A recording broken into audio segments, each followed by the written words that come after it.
అందరికీ నమస్కారం అండి. ఈరోజు మనం కర్కాటక రాశి వారి యొక్క జాతక ఫలితాల గురించి అయితే తెలుసుకోబోతున్నాం. కర్కాటక రాశి వారికి నవంబర్ 27 అనగా గురువారం నాడు వారి యొక్క దినఫలాలు ఏ విధంగా ఉండబోతున్నాయి అయితే మనం ఇప్పుడు ఇందులో పూర్తిగా తెలుసుకోబోతున్నాం. ఈ వీడియోని ఎక్కడా స్కిప్ చేయకుండా పూర్తిగా చూడడం ద్వారా మీకు ఇందులోని ప్రతి ఒక్క అంశం అయితే అర్థమై తీరుతుంది. మన ఛానల్ని ఇదే ఫస్ట్ టైం చూస్తున్న వాళ్ళు ఎవరైనా ఉంటే కనుక ప్లీజ్ సబ్స్క్రైబ్ చేసుకోండి. అలాగే లైక్ చేయండి, షేర్ చేయండి. ఇక వివరాల్లోకి వెళ్తే కనుక ఈ కర్కాటక రాశి వారి స్వభావం చూస్తున్నట్టయితే కనుక వీరు ఎంతో కష్టజీవులు, వీరు ఎంతో సున్నిత మనస్కులనైతే చెప్పుకోవచ్చు. ఎదుటివారి కష్టాన్ని కూడా వారి కష్టంగా భావించి ఎంతో బాధపడిపోతూ ఉంటారు. ప్రతి ఒక్కరితో కలివిడిగా ఉంటారు. అందరితో స్నేహపూర్వకంగా ఉంటారు. వీరు అఖండ ఐశ్వర్యం, సిద్ధి, సుఖ సంతోషాల నుండి భగవంతుల ఆశలు కోరుకోవాలని అయితే పరిపూర్ణంగా ఉంటాయి. ఈ యొక్క రాశి వారికి రేపటి రోజున అంటే గత కొంతకాలంగా అయితే మీరు పడుతున్న కష్టాలు అయితే ఈ కష్టాలు కాదని చెప్పుకోవాలి. శ్రమలు, నరకాన్ని అనుభవిస్తున్నారని అయితే చెప్పుకోవాలి. ఎంతో మంచి మనసు కలిగిన వారు, 10 మందికి సహాయం చేయాలనే తపన కలిగిన వారైతే ఈ రాశి వారిలో ఎక్కువగా ఉంటారని అయితే చెప్పుకోవచ్చు. మీ యొక్క మంచితనాన్ని లోకం అర్థం చేసుకోదు. మిమ్మల్ని అపార్థం చేసుకుంటూ ఉంటారు. చేసిన మేలుని ఎప్పుడూ మర్చిపోయి మీకు ఒక అపకారం తలపెట్టిన వారు కూడా లేకపోలేదు. సొంత వాళ్ళ చేతిలోనే మోసపోయిన రోజులు కూడా ఉన్నాయి. అవమానాలు పడ్డారు. కానీ రేపటి రోజున మీ జీవితంలో జరిగే కొన్ని మార్పుల గురించి తెలిస్తే నిజంగా మీరు ఆశ్చర్యపోయి తీరుతారు. అంటే ఏది కూడా ఊరికే రాదు కదండి. అందరు కష్టాన్ని, మనస్తత్వాన్ని అయితే కలిగి ఉంటారు. కొత్త ఆలోచనలు చేయడంలో మీరు ఎల్లప్పుడూ ముందుంటారు. వీరి ఆలోచన విధానం అయితే ఇతరుల కంటే కూడా భిన్నంగా, ప్రత్యేకంగా అయితే ఉంటుందని చెప్పుకోవాలి. వారి యొక్క సృజనాత్మకత వారిని ఎప్పుడూ ప్రత్యేకంగా నిలబెడుతూ ఉంటుంది. ఈ యొక్క రాశి వారైతే ఎప్పుడు ఆదర్శాల కోసం అయితే జీవిస్తూ ఉంటారు. వీరి యొక్క దృష్టి ఎప్పుడూ భవిష్యత్తు మీదే ఉంటుంది. రేపటి ప్రపంచంలో ఎలా చేయాలి, ఈ భవిష్యత్తు ఏమిటి, ఈరోజు ఇలా ఆలోచిస్తూ ఉంటారనమాట. ఒకరోజు ముందే ఉంటారు. వీరి ఆలోచనలు, వీరి ఆశయాలు చాలా ఉన్నతంగా ఉంటాయి. వీరు డబ్బులు, ఆశల కంటే కూడా మానవ సంబంధాలకు, బంధాలకు, బంధుత్వాలకు, ఆదర్శాలకు ఎక్కువ విలువ ఇస్తూ ఉంటారు. పైకి ఎంతో స్నేహంగా ఉన్నా, సరదాగా కనిపించిన ఈ రాశి వారు మాత్రం నిజమైన భావోద్వేగాలను అంతగా బయటపెట్టరు. వారి మనసులో ఏముందో తెలుసుకోవడం కూడా చాలా కష్టము. ఎంతో లోతైన మనస్తత్వాన్ని కలిగి ఎప్పుడు నవ్వును దాచేస్తూ ఉంటారు.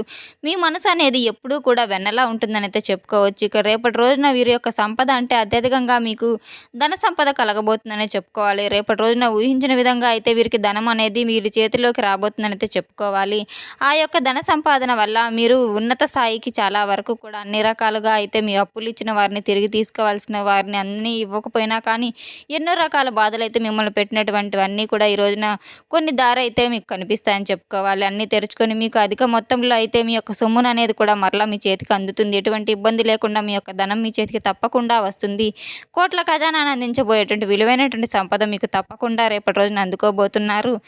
అలాగే ఒక దివ్యమైన పరిహారం చేయడం వల్ల నమ్మకంతో ఆచరించి కేవలం కొద్ది రోజుల్లోనే మీ యొక్క జీవితంలో మార్పులు అనేది మీరు గమనించబోతున్నారు. మూసుకుపోయిన ధనద్వారాలన్నీ కూడా రేపటి రోజున మీకు భారీగా తెరుచుకోబోతున్నాయి. ఈ పరిహారం కోసం మీరు ఎక్కడికో వెళ్ళాల్సిన అవసరం లేదు.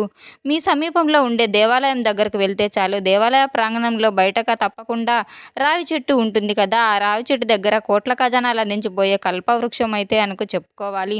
దాని యొక్క రావి చెట్టు యొక్క ప్రాముఖ్యత అయితే తప్పకుండా తెలుసుకుని తీరాలి. ఈ చెట్టు సామాన్య వృక్షం అయితే కాదు, దేవతా వృక్షం అని అయితే చెప్పుకోవాలి. త్రిమూర్తుల స్వరూపంగా రావి చెట్టు వేలల్లో బ్రహ్మదేవుడు ఖండాల మీరు విష్ణు సహస్రనామాలు కొలువై ఉన్నవారనైతే చెప్పుకోవాలి.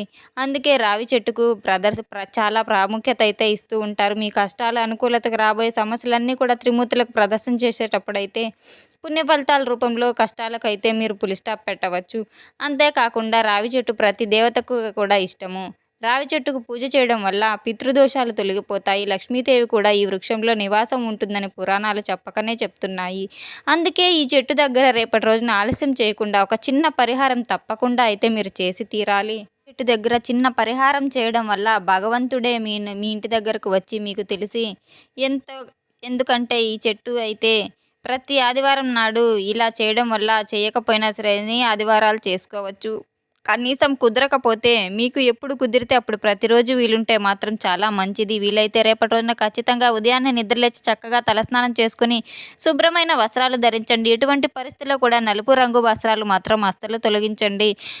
శుభకార్యాలకు నలుపు మంచిది కాదనే చెప్పుకోవాలి. రేపటి రోజున మాంసాహారాన్ని ముట్టుకోకుండా శాకాహారాన్ని మాత్రమే భుజించాలి. మనసును, శరీరాన్ని పవిత్రంగా ఉంచుకొని ఆ తర్వాత రేపటి రోజున చక్కగా ఒక రాగి చెంబులో శుభ్రమైన నీటిని తీసుకొని అందులో కొద్దిగా పంచదార, చిటికెడు పసుపు, చిటికెడు కుంకుమ వేసి ఆ నీటిని కలుపుకొని మీతో పాటు ఒక మట్టి ప్రమిద 12-11 వత్తులు కూడా తీసుకొని, నువ్వుల నూనె తీసుకొని, అగ్గిపెట్టె తీసుకొని రావి చెట్టు దగ్గరికి వెళ్ళి అక్కడ ముందుగా చెట్టుతో మనసులో ఉన్న నమస్కారం చేసుకొని తెచ్చిన పంచదారను కలిపిన నీళ్ళని చెట్టు మొదట్లో పోయి ఇలా చేయడం వల్ల వృక్షంలో ఉన్న దేవతలన్నీ శాంతించి మిమ్మల్ని అనుగ్రహించి తీరుతారు. ఆ తర్వాత మీరు తెచ్చిన మట్టి ప్రమిదలు చెట్టు మొదట్లో పెట్టి అందులో నువ్వుల నూనె పోసి ఒత్తులు వేసి దీపం వెలిగించండి. ఈ విధంగా దీపాన్ని అఖండ దీపం అంటారు. ఆ ఒత్తులను 12 ఒత్తులు వేసి మీ జాతకంలో 12 రాశులు పండే స్థానాన్ని అయితే ప్రతీక. అయితే ఈ దీపం వెలిగించడం వల్ల మీ జాతకంలో సకల దోషాలు తొలగిపోతాయి. దీపం వెలిగించిన తర్వాత చెట్టుని చేతులతో నమస్కరించుకోండి.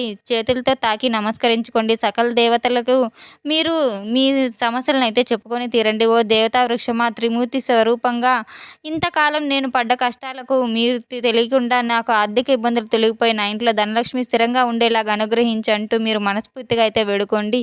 మీరు ఏ కోరిక ఉంటే ఆ కోరిక స్పష్టంగా నిస్సంశయంగా అయితే మీరు నిస్సందేహంగా మీరు కోరుకుని తీరితే తప్పకుండా నెరవేరుతుంది. చదువుల గురించి కానీ, ఉద్యోగం గురించి కానీ, వివాహం, సంతానం కానీ, మీ మనసులో ఉన్న భారం ఏదైనా సరే అక్కడ దీపం వెలిగించుకొని ఆ చెట్టు కొలువై ఉన్న దేవతలకు వరం అని తప్పకుండా అయితే చెప్పుకోండి. ఆ రోజున ఆలస్యం చేయకుండా ఇలా చేయండి. అలాగే 11 ప్రదక్షిణలు కూడా చేయండి.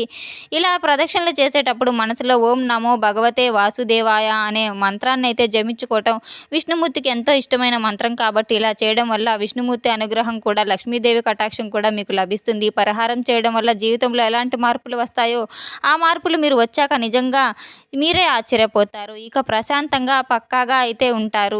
అనారోగ్య సమస్యలన్నీ దూరం అయిపోతాయి. ఇక ఇంట్లో కుటుంబ వాతావరణం ఆనందంగా నెలకొంటుంది. ఆర్థికంగా చిన్న చిన్న మార్పులు మొదలవుతాయి. రావాల్సిన డబ్బు చేతికి అందుకుంది.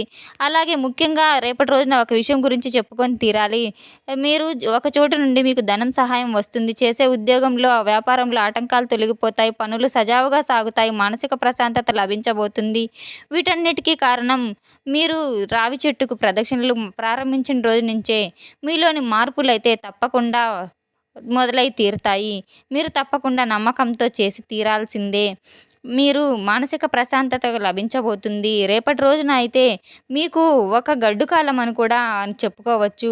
మీ మనసు చాలా వరకు రేపు పొద్దున రిలాక్స్ అయితే అవుతుంది.